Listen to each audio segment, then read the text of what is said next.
Nombor 3. SMK King George V. SMK King George V terletak di Jalan Zakbar, Seremban. Sekolah kluster kecemerlangan ini pertama kali dilancarkan pada 15 Januari 1923 di dalam sebuah bangunan stesen kereta api sebagai GES, iaitu Sekolah Inggeris Kerajaan. Sekolah ini dinamakan sempena Raja George V, iaitu raja yang memerintah United Kingdom sewaktu sekolah ini dibuka di Malaya. Sekolah yang tersergam indah di atas bukit ini mempunyai menara jam King George V yang diimport khas dari England sebagai mercu tanda sekolah. Semasa pendudukan Jepun, sekolah ini digunakan sebagai ibu pejabat polis tentera Jepun oleh Regimen Miyazaki Butai. Sekolah ini pernah dijadikan sebagai hospital pada zaman pemerintahan Jepun di Tanah Melayu. Bilik yang terletak di sebelah Dewan Utama sekolah pernah dijadikan bilik penyiksaan oleh askar Jepun. Apabila melibatkan penjajahan Jepun, tidak dapat disangkal lagi pasti terdapat banyak penyiksaan dan kematian yang berlaku di kawasan ini.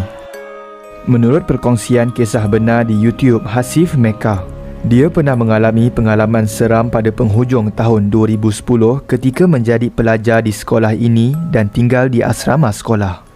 Ketika itu, semua penghuni asrama yang lain telah pulang ke kampung dan hanya tinggal 6 orang di asrama tersebut termasuk Hasif kerana bakal menghadapi peperiksaan SPM. Pada malam kedua di asrama King George V bersama 5 orang rakannya. Ketika itu, terdapat rakannya menggunakan handphone jenis Sony Ericsson dan kebiasaannya pelajar di situ suka menyimpan suara seram Pontianak pada handphone masing-masing untuk dijadikan bahan gurauan. Pada malam kejadian, mereka sedang bercerita hantu antara satu sama lain dan tiba-tiba handphone rakannya terbuka sendiri dan rakaman suara Pontianak mengilai yang telah disimpan itu telah dimainkan dengan sendirinya.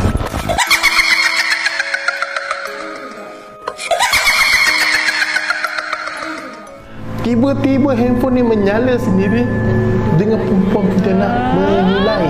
Kepala otak kau, siapa yang tak terkejut? Tentu aku mengamuk lah. Aku macam, bukanlah mengamuk, macam aku marah lah. Semua marah ni. Kemar Alip. Handphone Alip. Kemar Alip, janganlah main-main. Tengah cerita hantu ni, tengah berdiri.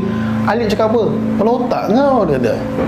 Masa bila pula aku tekan telefon, kau ada tangan aku. Dengan nama Allah yang cakap, handphone tu bergerak sendiri baik. Handphone tu bergerak sendiri. Tuk. Kita orang dah off. Dah tutup. Dia boleh buka balik.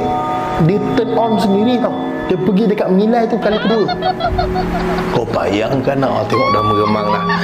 Bunyi mengilai itu terus bermain buat kali ketiga dan tiba-tiba pintu dom di belakang mereka terbuka dengan sendiri.